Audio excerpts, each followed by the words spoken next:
pessoal, boa tarde, sejam bem-vindos à nossa live da Tecnologia Educacional, tratando o assunto coronavírus, o Covid-19. Ainda temos algumas escolas no Brasil e no mundo, temos participações internacionais também, que estão se logando ao nosso chat, e daqui a pouquinho, na nossa live, daremos início a uma boa reflexão sobre o campo da psicologia e sobre o viés da pedagogia e do papel do professor em relação ao emocional, ao afetivo dos nossos alunos dentro da escola e agora também dentro de casa durante o período de recesso, né? Vamos chamar assim, o período de precaução, prevenção do coronavírus. Daqui a pouquinho a gente dá uma abertura oficial e vocês estão convidados desde já a interagir conosco pelo nosso chat. Fiquem à vontade, já daremos início.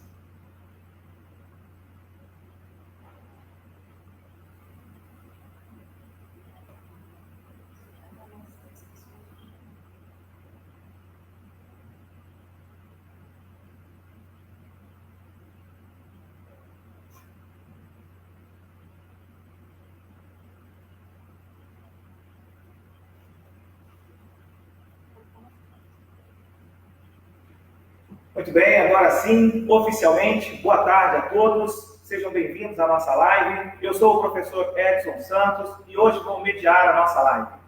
Terça-feira passada, anteontem, nós demos início ao movimento Do Mundo para a Escola. Nosso objetivo é caracterizar informações, trazer canalizadas informações verdadeiras sobre o Covid-19 no âmbito escolar, além de trazer informações relevantes e compartilhar boas práticas do Brasil e do mundo para diminuir os impactos do coronavírus na rotina dos alunos e da escola. Informações sobre o novo coronavírus estão chegando a todo momento, em todos os lugares, o tempo todo. O fato é que nem sempre conseguimos filtrar o que chega e como essas crianças, as nossas crianças, estão digerindo essas informações. Por isso, nossa preocupação é continuar mantendo os gestores, diretores, professores, pais e alunos sempre muito bem informados, mas sem criar um novo problema, o trauma da pandemia.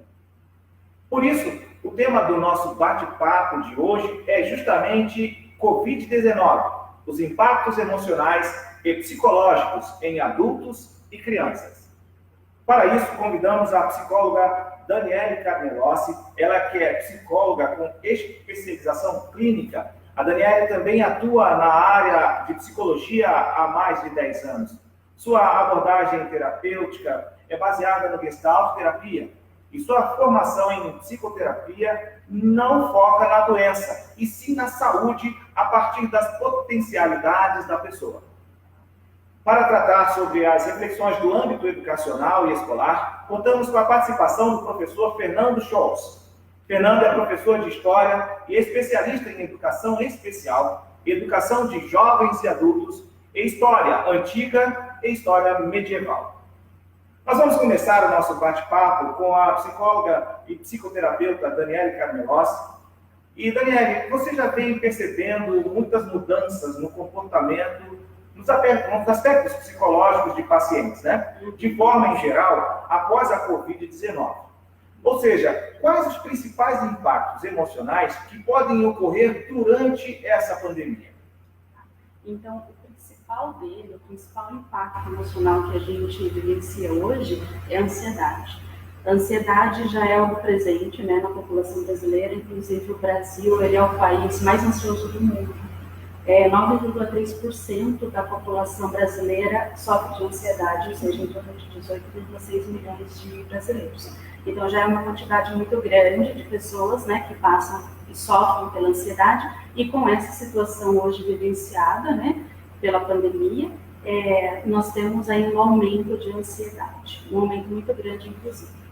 Obrigado, Daniele. Aproveitando esse gancho, eu pergunto ao Fernando, gostaria de saber de você, Fernando, como as escolas receberam e perceberam os primeiros impactos em alunos e também como elas estão lidando com a situação agora à distância, lidar com essa ansiedade. E aí? Ok, é um momento bem complicado que nós estamos vivendo. É um momento novo para escolas, empresas, né? Então todos estão procurando saber mais sobre o que causa isso, mas as medidas preventivas elas são básicas, né? A higiene, entre outras medidas preventivas. Os primeiros sintomas, vamos dizer assim, socioemocionais que esses alunos apresentaram, eles foram no seu comportamento. Então, os alunos começaram a evitar toque, os alunos começaram a se preocupar com a proximidade entre um ou outro e, consequentemente, com as notícias que estavam acontecendo. Alguns mais assustados, outros menos alarmados, e a escola começou a identificar que talvez isso poderia atrapalhar na questão da aprendizagem dessas crianças. E por isso nós estamos tomando essas medidas sobre aulas virtuais, encaminhamento de atividades para casa e até o momento que nós chegamos, né, em que colocamos em quarentena nas escolas. Ok, obrigado, professor. Daniele, existe também uma previsão, na verdade, tudo isso é muito novo, né, no mundo inteiro, como lidar com uma pandemia após tantos anos, né, décadas, né, enfim, em que a gente está lidando com um cenário totalmente diferente em função da comunicação, das tecnologias de comunicação, da informação, enfim, tudo está chegando muito rápido, muito fácil, todo mundo. Depois de superada essa pandemia, e isso vai acontecer, qual é a expectativa? O que você acha que vai acontecer com o comportamento, com o emocional das pessoas superada essa crise? Tá. Então, veja, hoje a gente tem um contexto, né, onde a gente está vivendo a cada dia uma situação nova, né? Então, a cada dia é uma notícia nova, a cada dia é uma readequação da rotina e, como eu falei, isso traz um grande nível de ansiedade na vida das pessoas, até em função da questão econômica que hoje atinge o mundo e principalmente agora, né, que a gente vive no nosso país.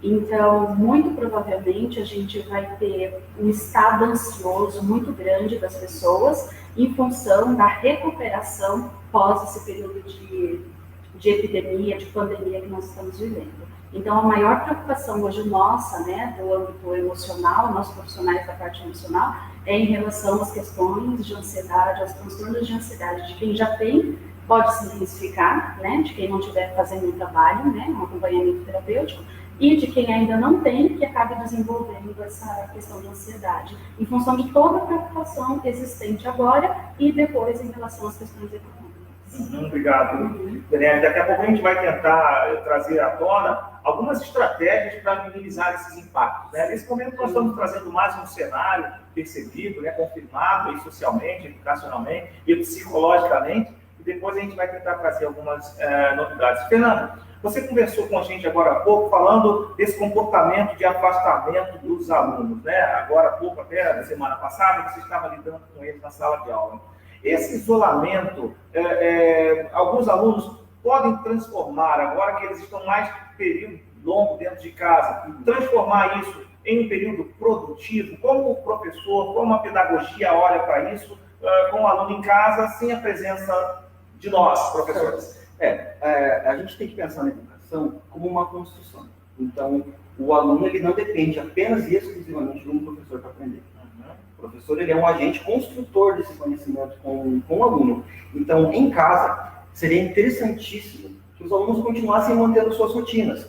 Mantenha a prática da leitura, mantenha a prática de acordar, retomar as matérias que foram estudadas até o momento, ou até que os seus professores encaminhem novas atividades, através de outros métodos educativos. Mas um ponto muito interessante que foi comentado aqui, que a gente deve ressaltar, é que a ansiedade ela pode atrapalhar diretamente a questão da educação. Porque alguém ansioso, ele tem dificuldade de se comunicar, alguém ansioso, ele tem dificuldade de focar a sua atenção, alguém ansioso, ele tem a dificuldade de olhar além. Porque a ansiedade é quando a gente fica pensando no futuro, no momento presente. Certo? Isso causa sofrimento. E se a criança ela se deixa dominada, e se o pai ele não está atento a identificar essa ansiedade na criança, isso vai afetar diretamente na questão da aprendizagem dela. Então, o que o pai pode fazer? O pai pode pegar um momento do dia, filho, vem aqui, o que você aprendeu até agora? Porque a gente aprende conversando. Nós estamos se comunicando com várias pessoas e isso é aprendizagem. A aprendizagem acontece dessa maneira. O pai pode chegar, conversar com o seu filho, em matemática, o que você está aprendendo? Olha, vamos ver se o pai lembra, se a mãe lembra disso. Senta, resolve uma atividade. Por quê? Com esses estímulos, a memória da criança vai continuar trabalhando e não vai jogar numa caixinha de isolamento. Se a criança ela se deixa ser tomada nesse momento de isolamento, e ela fica trancada no seu quarto, apenas jogando videogame, ou apenas lendo um livro só, tendo só um tipo de estímulo, ela vai ficar fadada e a sua aprendizagem, em algum momento depois, quando for retomada, ou nesse próprio momento em que os pais podem trabalhar em casa, pode ser prejudicado. Legal, obrigado. E o fato de agora famílias estarem em casa, né, tendo mais tempo de convívio, possibilita que as coisas, né, sejam trabalhadas dessa forma, né, nesse ano. Muito bom. Legal, obrigado. Daniele, aproveitando esse gancho, a ansiedade vem acompanhada de demais comportamentos, né, associados, em especial, junto às crianças, medo. Essa é uma condição humana. E aí, como que lidamos com esse medo, tanto no âmbito das crianças, quanto no dos pais? Exatamente. Então, veja, na verdade a questão acontece da seguinte maneira. Primeiramente, a gente tem a ansiedade. A ansiedade é a emoção norteadora de todas as outras emoções negativas. Então, primeiro vem a ansiedade, depois vem a angústia, depois vem o medo. Então, se o medo aconteceu, muito provavelmente essa criança ou essa pessoa, esse adulto, está ansioso. E quando que alguém sente determinada emoção? Quando o cérebro recebe uma informação. Então, quando o cérebro ele recebe uma informação de perigo, ele vai agir quimicamente dentro do teu organismo para você fugir, né? Ele não sabe que perigo é esse, ele é um órgão, ele não tem noção se é uma pandemia, se é um dinossauro, se é um leão, ele não tem essa noção. Então ele só entende perigo e libera química. A química normalmente é adrenalina e noradrenalina, que são químicas que fazem surgir o medo, tá? Porque o medo é justamente para você fugir. Então, veja, a criança, ela sente ansiedade, né? Existe a predisposição para se sentir ansiedade, mas a ansiedade também pode ser um comportamento adquirido. Um comportamento que a criança adquire por entender um padrão que o adulto vai transmitir para ela. Então, ela entende que situações de risco, situações como essa que nós estamos vivendo, ela tem que desesperar, tem que ficar muito preocupada. Então, tudo vai ser de acordo com o que ela vai ver, com o que ela vai presenciar dentro de casa. Legal, obrigado, Daniele. E aqui é uma questão que envolve também o papel educacional dos pais, né, Fernando? Veja, como controlar o medo, né? Nós que somos pais, eu falo e devem ter outros tantos pais e mães assistindo a nossa live, nós nos acostumamos a tirar o medo da criança, transmitindo segurança para elas.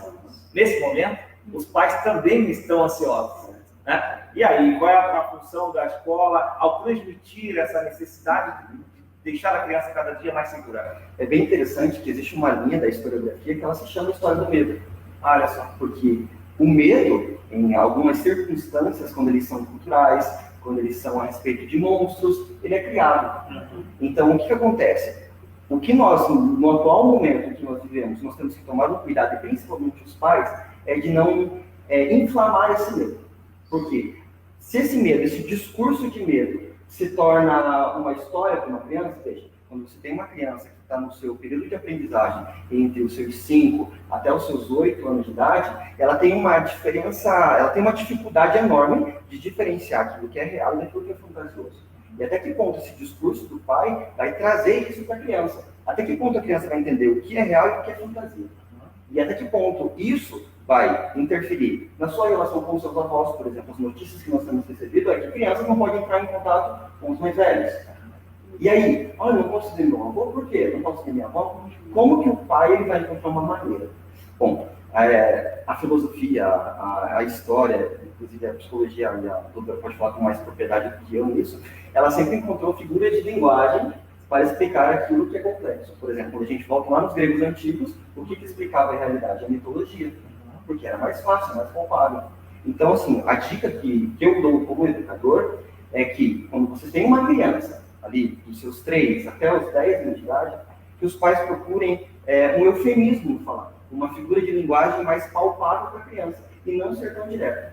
Por quê? Se esse medo vira uma cultura, a gente tem uma mudança de comportamento e, né, a gente estava conversando sobre isso, por quanto tempo esse comportamento vai continuar mudando? Por quanto tempo essas crianças vão querer interagir com as outras? A gente vive numa era digital e a gente precisa, né, trabalhar essa afetividade da criança. E nós aprendemos a afetividade por meio do quê? Do abraço, do beijo no rosto. E nesse momento, como que a gente trabalha a afetividade? Então, Desafio, né? são desafios que nós temos, né? Nesse momento, na verdade, eu entendo que a gente vai trabalhar a afetividade justamente provocando essa separação, né? Entendendo que isso hoje é fundamental para que a gente saia dessa situação que a gente vive hoje e para que a gente supere isso, né? Então, nesse momento vai haver uma distorção do que é a afetividade, mas o afeto é mostrado assim, nesse respeito que as pessoas estão tendo, né? Por ficar em casa, por manter seus filhos dentro de casa, né? Se tratando de desenvolvimento educacional, uma das grandes dificuldades se você conversar com 80% dos professores, é a relação entre professor, aluno e família. Então, eu acho que esse é um momento propício para que o pai se aproxime do processo de ensino-aprendizagem da criança. Ele pode demonstrar o afeto chegando assim, filho, o que você sabe sobre esse assunto? Olha que legal, o pai, a mãe não sabia, o tio não sabe, o avô não sabe. Estou aprendendo com você. A criança precisa também demonstrar que aquilo que ela sabe é novo. Então não custa o pai ele usar ele sair do seu âmbito de ensinador e colocar como um aprendizado. É um aprendiz para o seu filho. Dar a oportunidade do seu filho lhe ensinar de que talvez ele já saiba o que ele também não sabe. Até para ele entender também até que nível de percepção a criança tem em relação a isso, de que forma que ela está interpretando essa situação, que noção que ela tem, né? A partir desse entendimento que o pai passa a ter da criança, do adolescente, e ele vai ter um comportamento, né, de direcionamento, de ensinamento, de calma, né, se for uma criança que está muito mais preocupada, para poder acalmá-lo. A questão que você perguntou do medo, como lidar com medo, é através do pensamento, é através da mensagem que você vai transmitir para o seu cérebro. Se eu passo mensagem de perigo, eu vou sentir medo. Se eu passo mensagem de que está tudo bem, estou segura, não tem nada de errado neste momento acontecendo, comigo e com quem está ao meu redor, meu cérebro se tranquiliza e, né, manda química de tranquilidade, produz química de tranquilidade. Legal, obrigado. Bom, eu quero lembrá-los, a vocês que estão nos acompanhando nessa live, que vocês podem interagir com a gente a qualquer momento pelo chat. Fiquem à vontade, mandem suas perguntas, se tiverem alguma contribuição, né, relevante, nós com certeza traremos à tona para dividir isso com todos que estão nos acompanhando agora aqui ao vivo, ok? Bom, eu queria manter a palavra com a psicóloga Daniela, dizendo o seguinte, como eu posso identificar ou descobrir que o meu filho está fragilizado mental ou emocionalmente por causa da pandemia? No que eu preciso prestar atenção? Então, isso depende muito da idade da criança, né? Tudo vai depender do momento de desenvolvimento que ele se encontra e de que ferramentas que ele tem para demonstrar. Bom, se for uma criança ou um adolescente que esteja muito ansioso, então provavelmente ele vai apresentar irritabilidade, vai apresentar sentimentos de vulnerabilidade, vai apresentar sentimentos de baixa autoestima e medo. Né? O medo, e esse medo pode aparecer durante o sono, através de pesadelos, esse medo pode aparecer através de choro, tá? De questionamentos. Então, em relação, né, à questão mais ansiosa deste modo.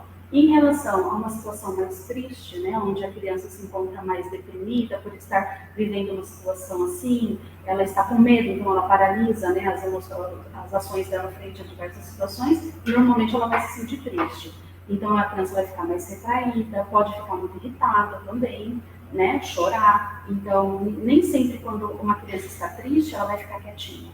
Muito provavelmente a criança, quando sente tristeza, ela fica muito irritada.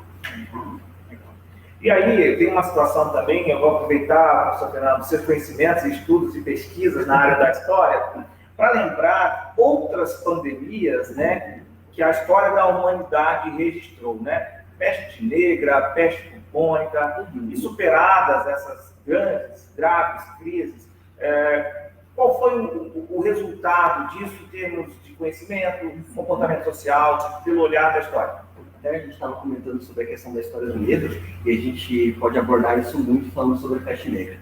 Quando a peste negra ela chega no Ocidente, que acredita os estudos, né, históricos, dizem que foi uma doença infecto-contagiosa que veio do Oriente para o Ocidente, a gente tinha uma Europa, né, totalmente cristã. E a maneira como foi recebida a informação e até os primeiros sintomas da peste negra, o que causava a peste negra? Feridas não muito bonitas, né? Elas chegavam a necrosar a pele, por isso se fala peste negra, e atacava os pulmões. E por meio dos pulmões, depois que as bactérias chegavam nos pulmões, a pessoa vinha tendo falência múltipla dos órgãos, né? Primeiro pelo pulmão. E o que acontece? Naquela época, a mentalidade cristã colocava que o fato daquela doença era culpa por conta dos pecados das pessoas, que era um castigo divino. E as medidas para conter a doença, elas foram extremamente devagar, foram extremamente lerdas. Distorcidas. Naquela época, como que funcionavam as cidades? As cidades medievais eram casas muito próximas umas das outras, elas cresceram de maneira desordenada, depois daquilo que a gente chama de renascimento comercial urbano, que é no início ali do que a gente chama de Baixa Idade Média, e essas cidades não tinham nenhuma estrutura para higiene básica. Não havia coleta de lixo. As necessidades fisiológicas eram feitas em poços, então aquilo ficava a céu aberto. E era muito comum nessas cidades a gente ter a presença de ratos. Ter a presença de ratos nessas cidades era muito comum. E as pessoas não chegaram a relacionar que o que mais transmitia, que a transmissão da doença, se deu por conta de ratos e pulgas. E o que as pessoas faziam naquela época? Elas queimavam os corpos. Então, pelo momento em que elas queimavam os corpos, o vírus espalhava cada vez mais. E houve uma crise tão grande, porque os camponeses começaram a falecer, a produção agrícola baixou, houve fome, tá? Tanto que é bastante interessante que nesse período existem iluminuras que chamam o triunfo da morte, onde são pessoas retratadas em forma de esqueletos humanos, mostrando essa peste que devastou uma sociedade inteira. Os estudos apontam que 1/3 da população da Europa faleceu por conta da doença. E anos depois, e havia também um outro problema naquela época, que você abrir um corpo para estudá-lo era considerado pela Igreja Católica como profanação. Então, até você identificar, chegar na solução, que seria a higiene, demorou-se muito. E nesse meio tempo, muitas pessoas faleceram. Hoje a gente tem um ponto muito positivo se a gente for fazer uma comparação. Porque a doença, nós sabemos desse vírus, né? Porém, nós já sabemos quais medidas preventivas que nós devemos ter.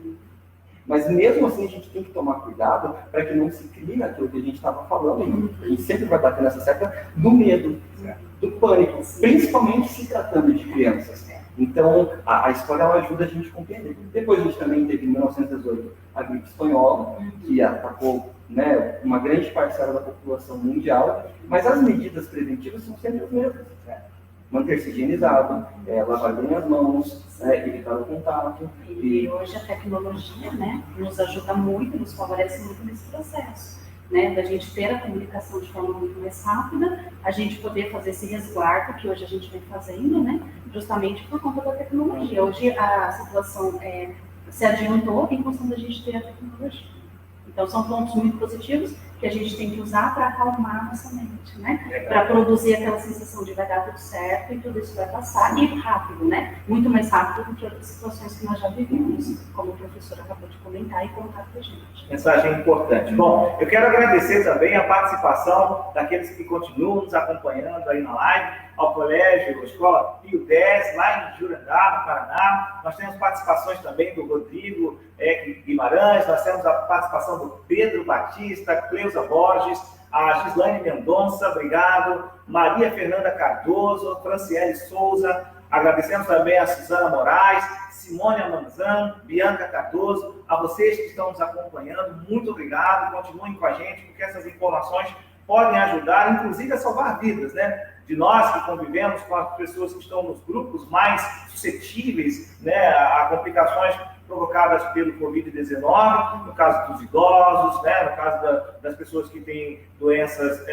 alguma comorbidade, enfim. Então, obrigado a vocês, continuem interagindo com a gente. Daniele, uma pergunta importante. Já que estamos falando com escolas, né, com o campo da educação, a maior quantidade da comunidade escolar preocupada, né, com o Covid-19 é formada pelas fases iniciais do ensino básico. A educação infantil, as crianças do 1º ao 5º ano, que ainda não entendem a necessidade de estarem dentro de casa se protegendo e sentem saudade dos amiguinhos, querem voltar para a escola para brincar, aquela rotina divertida. como a gente pode explicar a importância de estarem em casa contra o desejo delas de saírem de dentro de casa? Então, veja, a psicologia defende muito a questão de sempre se falar a verdade, né? Então, a verdade ela é necessária, ela é precisa, uma vez que as informações estão aí o tempo todo e a criança está tendo acesso a essas informações. Então, não adianta a gente contar uma coisa e está acontecendo outra. Isso vai gerar muito mais problema. Aí, como o professor abordou, né, antes, sim, a gente tem que utilizar de um vocabulário compatível para a idade biológica e principalmente a idade mental da criança no sentido de entendimento. Então, vai variar muito dessa idade. O importante é sempre dizer para a criança o que está acontecendo, como isso está acontecendo, né? Que hoje é muito importante esse resguardo em função do que a gente está vivenciando, em função de um vírus que está aí e está acometendo uma série de pessoas, então a gente precisa se resguardar, se proteger para que a gente consiga proteger as pessoas que a gente ama. Então, a gente tem um papel de proteção a si, né?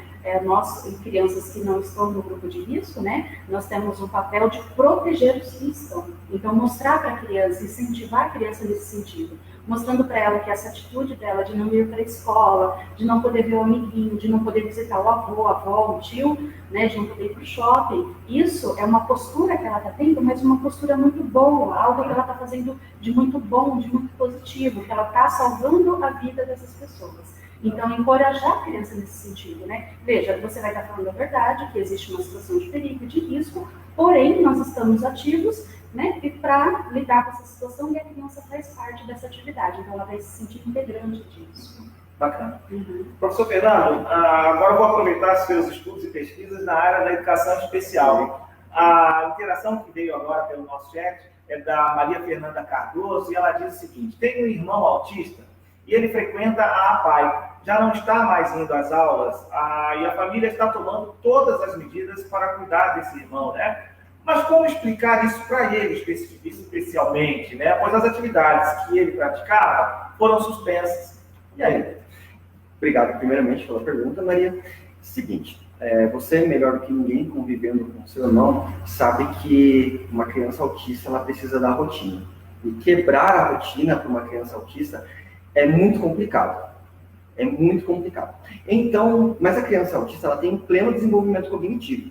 Então, nós estávamos falando com a psicóloga aqui, né, com a doutora, e você pode utilizar, né, esse eufemismo, uma linguagem com que ele compreenda o que está ocorrendo, tá? Isso de diversas maneiras.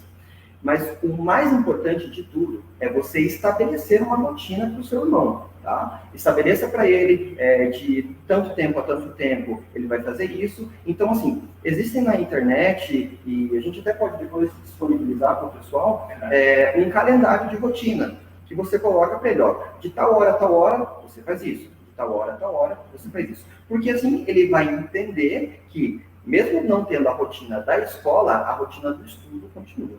Tá? Então, o ponto-chave de tudo é manter a rotina. Procurar atividades que ele goste, conversar com os professores que já acompanham, com a escola que já acompanham, para ver para que lado que tende as atividades que ele mais gosta. E procurar reproduzir isso em casa. Eu não sei qual é a idade dele, mas se ele for mais novo, procurar trabalhos que trabalhem a motricidade dele, né? Dependendo da idade dele, se ele tiver entre os 14, 15, 16 anos. Procurar trabalhar. Nós temos na internet vários materiais bons, referências bibliográficas, você pode procurar aquilo que já tem lá na apostila dele, no material de estudo dele, você pode olhar, e o ponto-chave que eu vou repetir e bater nessa tecla é a rotina. Estabeleça uma rotina a ponto de ele se acostumar. Primeiro dia pode ser difícil, segundo dia pode ser mais difícil, mas o terceiro dia pode ser melhor. E o quarto, consequentemente, melhor, até que a gente resolva toda essa situação aí juntos. E o autista, ele precisa ter antecedência disso, né? Sim. Avisá-lo com antecedência de tudo que vai acontecer durante o dia. A ideia é não ser imprevisível. Nunca seja imprevisível, senão você desestabiliza ele, ele vai ficar ansioso, vai ficar irritado, e aí o processo de aprendizagem não dá certo. Então, isso, avise previamente, estabeleça o calendário, coloca lá na porta do quarto, olha, tal hora você acorda, toma café, depois você faz isso, depois você para fazer uma leitura, você pode ler esse gibi que você gosta, você pode assistir um trechinho do desenho que você gosta, porém, você tem que estudar de tal hora a tal hora. Aqui tem uma questão interessante, né, nessa reflexão, que traça a questão da disciplina, da dinâmica de estudos dentro de casa. E essa provocação que eu faço agora é aos dois, né? A criança, mesmo com espectro autista ou não, ela sabe que escola é escola e casa é casa, né? Então, já há um grande desafio aqui para a escola ajudar a família a estabelecer essa dinâmica de estudo dentro de casa. Uma vez que ele vai querer jogar o videogame, brincar, né? Então, como implantar essa dinâmica numa rotina ou numa carga de exigência que seja palatável para a criança e para o adolescente. Né? Porque senão ele vai se indispor com a própria família caso haja uma exigência muito rigorosa do cumprimento de um período de estudo muito longo. Como lidar, né? Pode falar. Que eu tive insight aqui, daí vai que eu quero. Ok. É muito importante a gente entender que isso eu tenho muito. Nós somos condicionados a algumas coisas. Por exemplo, eu estudar no meu quarto não funciona. Eu tenho que ter um canto reservado na minha casa para eu estudar e eu preciso sentar de tal maneira. Bem metódico, tá? Bem metódico, mas eu necessito disso. Eu aprendi a tal estratégia para que o meu cérebro entenda que aquele é o momento de estudo. Legal. É interessante que até no período de pesquisas, eu tenho uma dificuldade enorme de estudar na minha casa. Então, eu procuro sempre ir nas bibliotecas, porque eu sou da geração onde que nós tínhamos que ir em bibliotecas para estudar. Nós temos hoje uma outra geração. Porém, a dica que eu dou para os pais é o seguinte: talvez mesmo que o seu filho já tenha um ambiente de estudo em casa, procura mudar de lugar. Legal. Sabe quando você vai, por exemplo, numa papelaria e você compra canetas novas? Você não fica ansioso para chegar e utilizar aqueles materiais? As crianças são assim também. Então, tenta dessa estratégia. Mas eu já tenho um ambiente de estudo para o meu filho. Muda de lugar, coloque em outro lugar, para que aquilo sirva de estímulo para ele e que ele queira usar aquele espaço. Legal. Eu acho que é uma medida interessante. Bacana, muito bom. Bem bacana mesmo a ideia. Essa analogia perfeita, né? Justamente tem que inovar. Nem se for para comprar materiais novos, trocar, né? Uma coisa que estava guardada, reutilizar, algo dessa forma, né? Para que soe novo, soe diferente. E outra questão, né? Lembrando que a gente tem os pais agora trabalhando em casa, né? Então são pais e filhos. E tudo vai depender da idade dessa criança, né? E tudo vai depender também do comportamento dessa criança, do entendimento dela, da facilidade ou não de lidar com essa criança. Então vai ter que ser uma questão assim, totalmente readaptável, que essas famílias elas vão precisar entender o que funciona ali, o que não funciona, né? Então existem várias dicas, existem várias possibilidades, mas cada um vai enquadrar isso dentro da sua rotina. Para as crianças que forem maiores, elas podem trabalhar junto com o pai, né? Elas podem entender que, olha, meu pai está trabalhando, também vou trabalhar aqui no meu estudo. As crianças adoram, né? Elas projetam muito essa questão do trabalho, que o pai sai de casa para trabalhar, a mãe sai de casa para trabalhar. Então, na cabeça dela, ela tem muito isso projetado e ela também quer participar. Até esses dias, meu filho de 3 anos e meio me perguntou: mamãe, por que as crianças têm que ir para a escola? Eu falei: bom, as crianças vão para a escola para aprender, né? Ler, escrever 3 anos e meio, veja só. Não estava esperando essa pergunta. Aí eu disse: as crianças têm que aprender a ler, escrever, tem que se alfabetizar para poderem trabalhar. Então, por que a criança não pode ir na escola e trabalhar? Eu falei: meu Deus, né? Então, tem muito passo aí. Então, vai ser um momento para as crianças entenderem o que é o trabalho dos pais. Como que esses pais trabalham e participarem. A criança vai trabalhar, o papai e a mamãe também, né? Então, usar essa proximidade, usar essa analogia também ajuda, são dicas. E lembrando que cada um vai encontrar seu modo, vai encontrar seu formato, né? A gente tem dias ainda pela frente para cada um achar o seu. Então, não se desesperar nesse primeiro momento também é importante. É menos uma brincadeira, mas nas aulas de evolução industrial eles vão entender por que criança não trabalha, né? Exatamente, né? E aí vão desistir dessa ideia. Legal, cada coisa seu tempo. Cada coisa seu tempo. Então, é importante que os pais, assim, também se deem um tempo de adaptação e deem um tempo de adaptação para o filho. E logo uma rotina se estabelece dentro da rotina daquela família e daquela casa. Legal, legal. Bom, nós estamos recebendo interações ainda pelo nosso chat, o canal continua aberto, fique à vontade para enviar sua pergunta, enviar sua contribuição. Agora, a Rafaela faz uma pergunta muito interessante, ela diz o seguinte: como eu posso manter a calma da criança nesse momento? Há algum trabalho, atividade para isso? Posso usar heróis, super-heróis, para explicar esse momento que nós estamos passando? Super, né? Pode usar muito, né? Principalmente os meninos, né? Que tem essa visão mais voltada para o super-herói, mas também para as meninas, pode usar os contos de fadas, né? Quanto mais analogia, como que a gente trabalha com a criança em consultório? A gente usa muito o lúdico, a gente utiliza histórias, a gente utiliza brinquedos, jogos. Então, utilizar tudo que vocês tiverem acesso e também capacidade para informar a criança do que está acontecendo e também usar esses instrumentos para que ela libere toda essa energia preocupatória que ela possa estar tendo, toda essa situação que ela esteja vivendo, né? Usar os super-heróis é muito importante, né? Vai salvar. Então, eles podem ser os super-heróis desse momento e nós somos os super-heróis desse momento. Então, a gente tem que ter convicção disso, que o nosso papel hoje é fundamental, né? Para a gente sair dessa situação que a gente vive. A gente está vivendo. Eu costumo brincar que todo mundo gosta de história. Todo mundo. Não existe uma pessoa que não gosta de história. Até no momento em que acontece uma fofoca entre família, aquilo não é história. Né? E as crianças, mais do que qualquer adulto, amam história. E eu utilizo isso muito nas minhas aulas.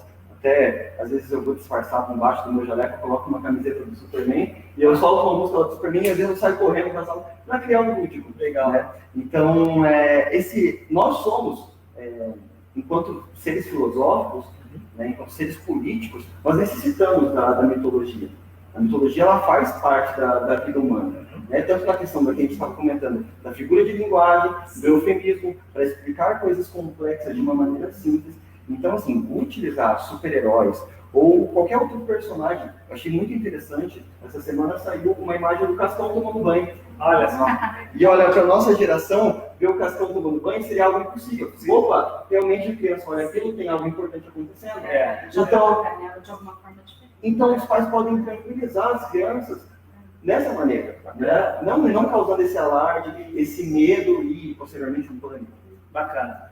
Temos mais uma interação agora da Jaqueline Novaes. Queria saber se há alguma situação em que os especialistas, Daniela e Fernando, já passaram em que viram as crianças demonstrarem apreensão nesse período agora de pandemia pelo Covid-19. Como agir nesse momento? Então, veja, presenciei essa semana situações de crianças passando por preocupação. Eu percebi a preocupação maior em crianças menores do que em adolescentes, tá? Até abordei esse assunto com alguns pacientes essa semana. E também, principalmente, essa preocupação em adultos, tá? Então, veja, a criança, ela entende o mundo através do adulto. Então, ela vai fazer essa leitura de perigo através do adulto. Então, se o adulto tiver um posicionamento de alarde, um posicionamento ansioso, um posicionamento intenso em relação ao que está acontecendo, a criança vai entender que algo muito grave está acontecendo. Ela tem o pai e mãe e familiares como referência disso. Então, a forma de lidar com isso, a forma de acalmar tanto os adultos que ao seu redor estejam muito preocupados, tanto a criança, né, tranquilizando e acalmando, passando essa mensagem de tranquilidade. Precisa desconstruir esse pensamento preocupatório, esse pensamento ansioso, de que as coisas vão dar errado, de coisas ruins vão acontecer. A gente está lutando para isso, a gente está trabalhando, a gente está ativo para isso. Então, as chances das coisas darem certo são muito grandes, né? Então, a gente precisa se acalmar quem está ao redor para que as crianças se sintam protegidas e tranquilas em relação a isso. Então, é comportamento, mas para a gente mudar o comportamento, a gente precisa mudar nossa emoção. Para trabalhar nossa emoção, a gente precisa mudar o pensamento. Então, os pensamentos têm que serem positivos e tem que ser pensamentos construtivos e pensamentos de tranquilidade, principalmente. É aquilo, se questiona. Eu estou bem? Ok, estou. As pessoas que estão ao meu redor estão bem? Também estão. Então, é o que eu tenho nesse momento, tá? É a informação que eu tenho nesse momento. E essa informação que o cérebro tem que entender que está tudo ok. E aí a criança, o adulto, automaticamente vão ficar nesse estado. Legal, obrigado. Bom, temos mais uma interação. Agora a Camila faz uma pergunta muito interessante. E, inclusive, o tema da pergunta da Camila, nós falávamos um pouco antes de entrarmos no ar. Os adolescentes podem não dar tanta importância a essa situação de pandemia. Eles são muito mais céticos. Então, a pergunta dela é: como fazer com que os adolescentes entendam, sem precisar berrar, sem precisar brigar, sem fazer pressão com eles? E aí, eu olho constantemente com adolescentes. E aí, eu dou aula do ensino fundamental 2 e do ensino médio. E é uma fase de mudanças, né? Hormonais, principalmente, mas comportamentais. Então, assim, eles não dão tanta importância.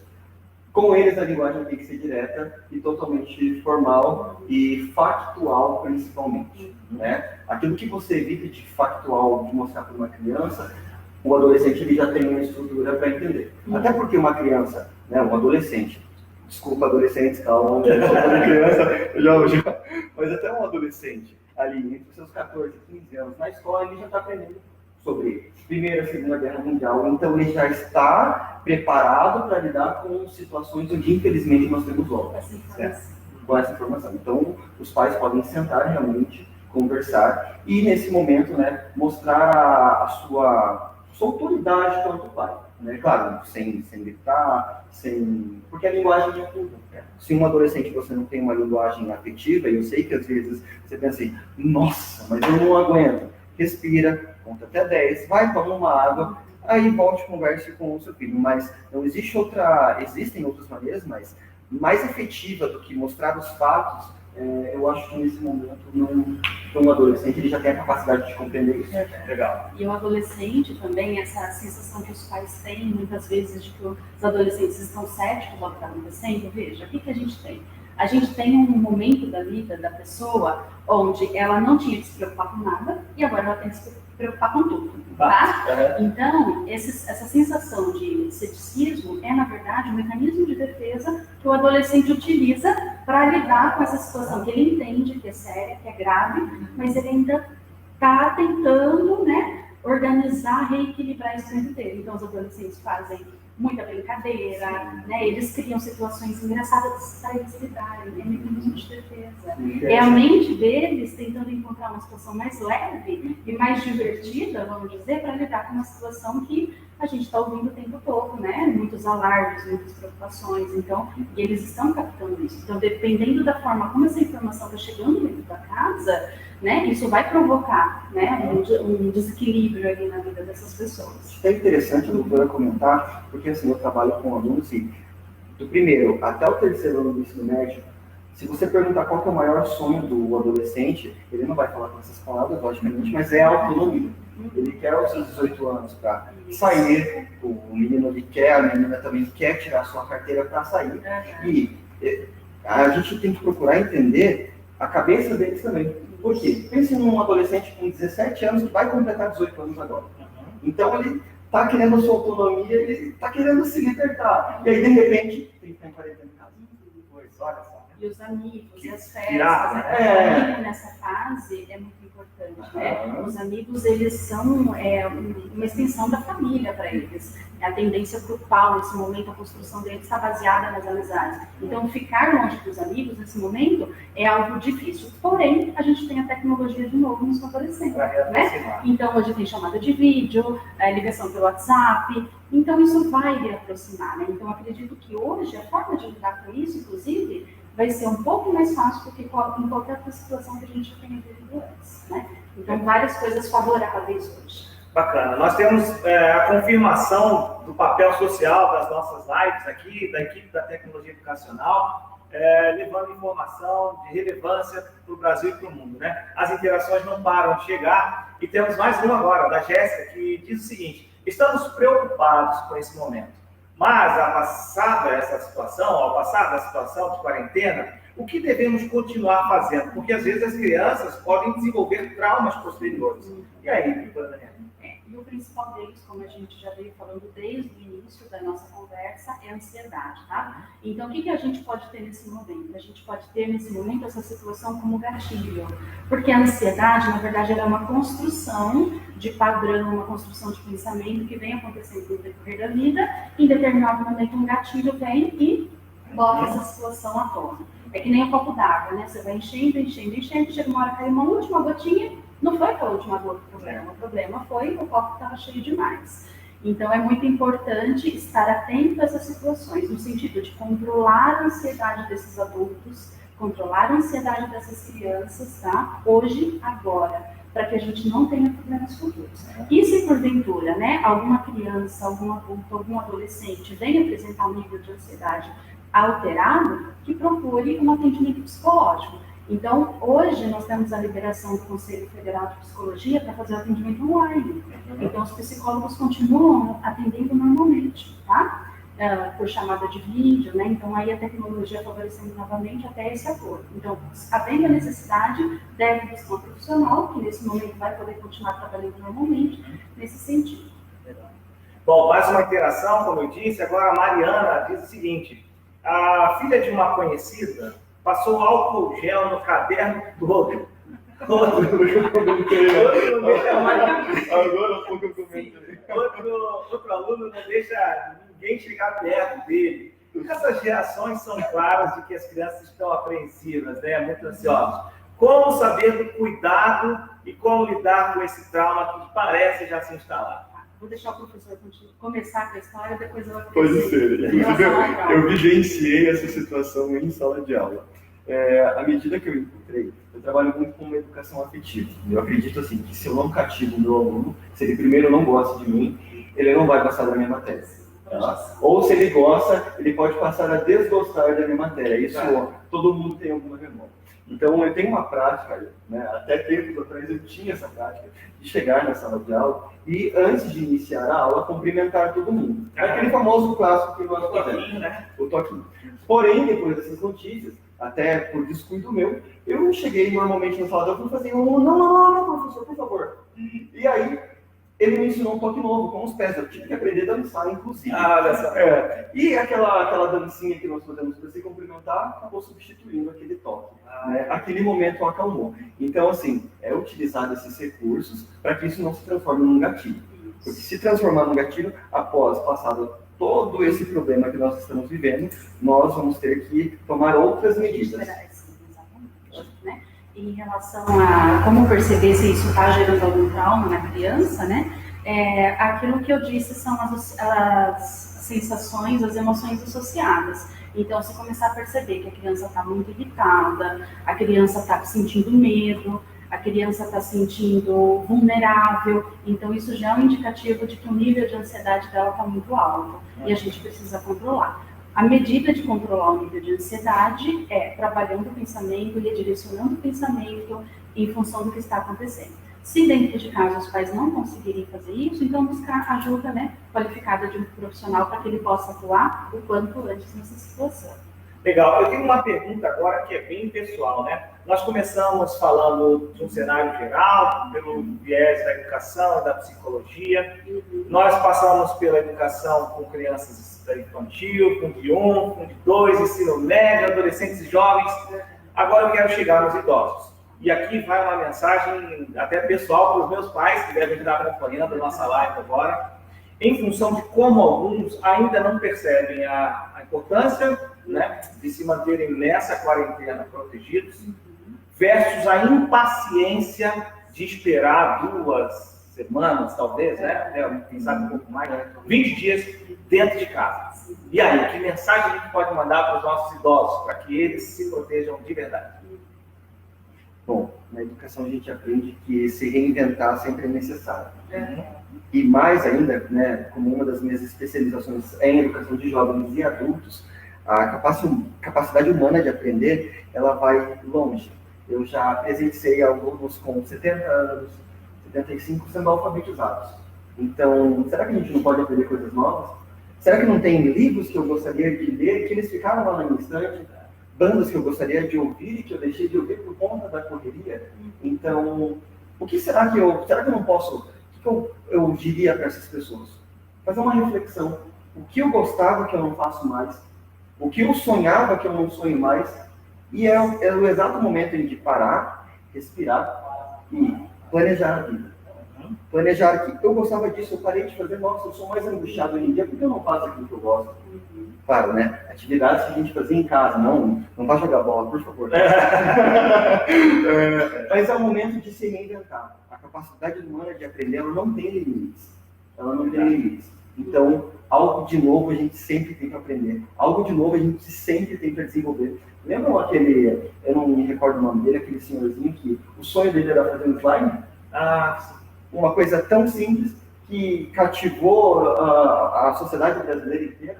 Então, o que existe de simples em você, que você gostava e que você deixou morrer nesse tema? Então, pensa nisso. Legal. E aí a questão da impaciência, né, doutora Daniele? Essa fase de ansiedade, de correria para dentro de casa, ela vai começar a se transformar numa impaciência de continuar dentro, né? E aí? Bom, entender que todos nós também estamos passando por isso, né? Que essa é uma situação que todo mundo vai ter que lidar, vai ter que entender. O ponto principal para a gente lidar com uma situação desconfortável na vida é aceitação. Gente, não pode ficar lutando contra uma situação que é real. Então, é uma situação que está acontecendo, não tem como ser diferente agora. Então, não adianta ficar na idealização. Se fosse diferente, se fosse de outro modo, não é assim. Então, a gente precisa entender o que está acontecendo e aceitar. Então, trabalhar o processo de aceitação vai poder ajudar muito nesse processo de lida com essa situação diária. E vamos entender uma coisa, vamos tentar trabalhar de modo que a gente viva um dia após o outro. Nós estamos vivendo isso, principalmente essa semana. As coisas mudaram muito, a informação era uma na segunda, já é outra hoje, e provavelmente será outra amanhã. Então, a gente precisa viver um dia após o outro, tirar o pensamento do futuro. Então, foca no momento presente. A única forma da gente viver de modo pleno e de modo com qualidade de vida, de modo equilibrado, é vivendo o momento presente, gente. Não tem uma solução mágica. E outra dica importante em relação às pessoas que estão em casa e também aos idosos é tomar muito cuidado com o tipo de informação que fica entrando dentro de casa através dos telejornais. Então, a gente sabe que tem telejornais que são sensacionalistas, que trabalham a situação de uma forma massacrante, maçante. Então, se previnem, se blindem dessas situações, não fiquem assistindo esse tipo de jornal sensacionalista, porque isso vai aumentar o nível de ansiedade de vocês. Então, optem por ter a informação sim, porque a cada dia a informação está mudando, mas optem por buscar essa informação num meio de comunicação confiável, né? E também não o tempo todo, gente. Vamos ter informação em determinados momentos do dia, em outros momentos se livrar um pouco disso, sabe? Não fazer isso ser presente o tempo todo na nossa vida, porque a informação de que o perigo está acontecendo vai ficar o tempo todo presente no nosso corpo. Isso não é bom. Legal. Nosso papo está tão bacana, já se foram quase 60 minutos de live, nós estamos encaminhando para o final da nossa conversa. E essa live de hoje está sendo gravada e estará disponível nas nossas redes sociais, as redes sociais da Tecnologia Educacional. Nós somos o braço educacional das indústrias Positivo e tanto a live da última terça-feira quanto a de hoje estarão disponíveis para vocês no nosso Facebook, no Instagram, no LinkedIn também. Nós gostaríamos de deixar esse canal aberto, caso tenham redes sociais, doutora Daniele, professor Fernando, podem divulgar para o pessoal que está nos acompanhando. O meu Facebook é o mesmo do que está lá no banner, lá, da divulgação da live. E também tem o Instagram, @shows, do meu sobrenome, e Nando. Tá? Para finalizar, eu gostaria de deixar uma frase de Victor Hugo, que ele diz que a esperança seria a maior das forças humanas se não houvesse o desespero. Então, que a gente olhe mais para a esperança e menos para o desespero. Maravilha. Que legal. Doutora? Tá, as minhas redes sociais são Daniele Carnelossi, Psicologia Clínica, isso no Facebook, tá? Tem uma página lá bastante interessante que tento trabalhar diariamente várias questões dos aspectos emocionais e também no Instagram, que é @Daniele Carnelossi. Legal. Aliás, psicóloga Daniele Carnelossi. Legal, psicóloga Daniele Psicóloga Carnelossi. na frente, senão não dá certo. Bacana. Então, nós agradecemos. E as nossas redes sociais da Tecnologia Educacional, basta você colocar ali no seu browser que já aparecerá com prioridade. Assim como o nosso site, Do Mundo para a Escola. Esse nós lançamos nessa semana, lá com a nossa primeira live de terça-feira, e já estamos abastecendo com muitas informações relevantes, sugestões de atividades para se fazer em casa, propostas educacionais para os nossos parceiros, e qualquer um que tiver acesso a essas informações, com certeza vai lidar melhor com essa pandemia pela qual estamos passando. Quero agradecer a vocês que participaram da nossa live de hoje. Na próxima terça-feira, às 14h30, estaremos de volta. Teremos mais uma live. E o tema daquela vez será: como a pandemia da Covid-19 pode revolucionar a forma de aprendizagem. Ensino híbrido e à distância são o foco do tema da próxima semana. Desejamos a todos um bom finalzinho de semana e estamos à sua disposição 24 horas para trocarmos informações sobre essa pandemia e como superá-la com sucesso. Obrigado. Obrigado. Até breve. Tchau. Tchau, tchau.